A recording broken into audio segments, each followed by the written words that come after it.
পার্লামেন্টে কি জামাত ইসলামী ছাড়া আর কোনো বিরোধী দল আছে? বারবার বলছেন আমি কোনো দলকে মিন করিনি। আবার আপনি আজকে দেখলাম এই কথা ব্যাখ্যা দিতে গিয়ে, নিজেকে ডিফেন্স দিতে গিয়ে আপনি আনন্দবাজারের সঙ্গে একটা সাক্ষাৎকারে আপনি বলে ফেললেন।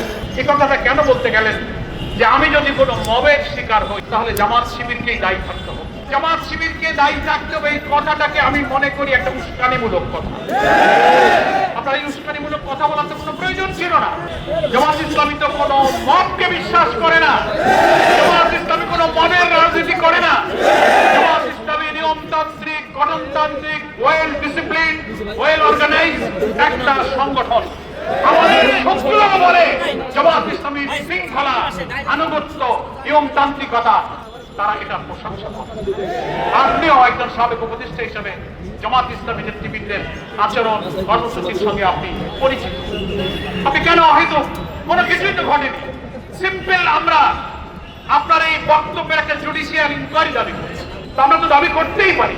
এত বড় ইঞ্জিনিয়ারিং হলো আর আপনি বললেন যে আমরা এই স্পেন স্টিম আসতে দেয়নি।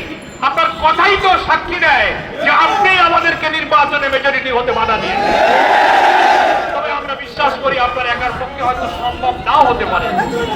এত ইঞ্জিনিয়ারিং এর সঙ্গে এত বড় একটা মাস্টার প্ল্যান যারা করেছেন, আপনার সঙ্গে আর কে কে ছিলেন দয়া করে তার নামগুলো প্রকাশ করুন।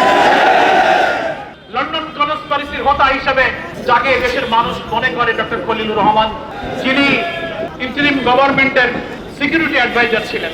বাংলাদেশের অন্তর্বর্তীকালীন নির্দলীয় সরকার করার একটা ট্রেডিশন আছে, একটা প্রথা, একটা ঐতিহ্য, একটা রেওয়াজ আছে যে যারা নির্দলীয় সরকারের কোনো উপদেষ্টা থাকেন একেবারেই ইমিডিয়েট তার পরের নির্বাচিত কোনো সরকারে, কোনো পলিটিক্যাল গভর্নমেন্টে তারা সাধারণত যোগদান করেন না, কেউ করেনি।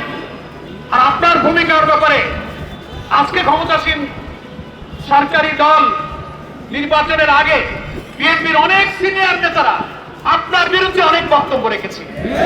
আপনার ষড়যন্ত্র, নির্বাচনকে নিরপেক্ষ না করা, দেশের বিরুদ্ধে নানান ষড়যন্ত্রের ব্যাপারে বিএনপির অনেক সিনিয়র নেতারা যারা আজকে মন্ত্রিসভায় আছেন, সেই ভিডিও অডিও এখন অনলাইনে ভাইরাল আছে।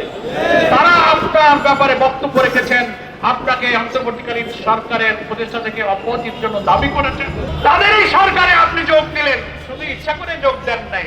নিশ্চয়ই সরকারে যারা আছেন, ডিপ স্টেটে যারা ছিলেন, those who are policy maker, যারা পলিসি মেকিং করেন, তারাই পছন্দ করে আপনাকে পিক আপ করে আপনাকে আবার ক্যাবিনেটে নিয়ে আসছে।